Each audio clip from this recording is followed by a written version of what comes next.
That everything from the warm-up to the effort that they were giving to, to the cool-down, from start to finish, it was a very consistent effort, and those are the things that we needed to establish getting into the next meets of the season. Let's talk about the women winning the Commodore Classic. How important was that, and how good was that for them? Well, the nice thing about it was they ran pretty savvy, meaning they were there was a couple teams that are probably out a little bit over their head, a little overextended, and our girls just kind of kept within themselves and then came back and got them over the last mile, which built a lot of confidence for them. I think it was a situation where they feel like they see their fitness getting better, they can see themselves coming along, and then to come away with the win is nice. I read where you asked the players to kind of hold back a little bit. That kind of resulted in them being able to win. How good was that for you to be able to see them kind of implement your strategy?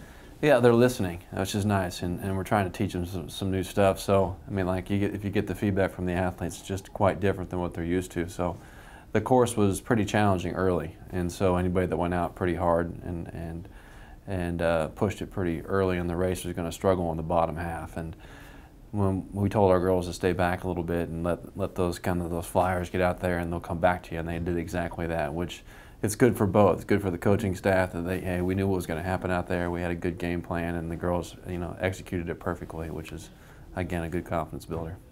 What does that say going forward? That they say, hey, if we listen to Coach Waters, we're going to win or do the right things and have some success. Yeah, that's exactly right. It's just that it was nice because they took a little bit of a leap of faith and listened to us and what we were trying to do, and then it all panned out for them the way we liked it to. So, it was just a really good meet for us tactically. Team morale, understanding what we're doing, building the consistency, everything that we asked for in that meet, it was perfect. Now, let's talk about the men's side. What did you see from them? Much better, much better. Again, they established the consistency we're looking for.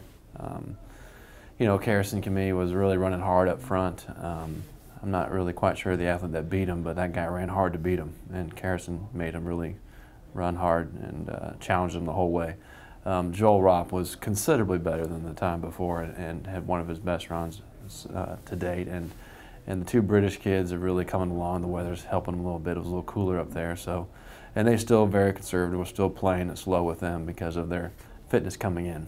So it was a nice effort for them. They could see themselves coming along as well. All in all, it's very early in the season, but what do you see out of this team so far? It is early in the season, and we're just going to keep taking it one meet at a time. The next meet is trying to build momentum. We're trying to establish that hey, we know what we're doing, we know how we're trained, we know how this is going to implement itself and play out through the rest of the season.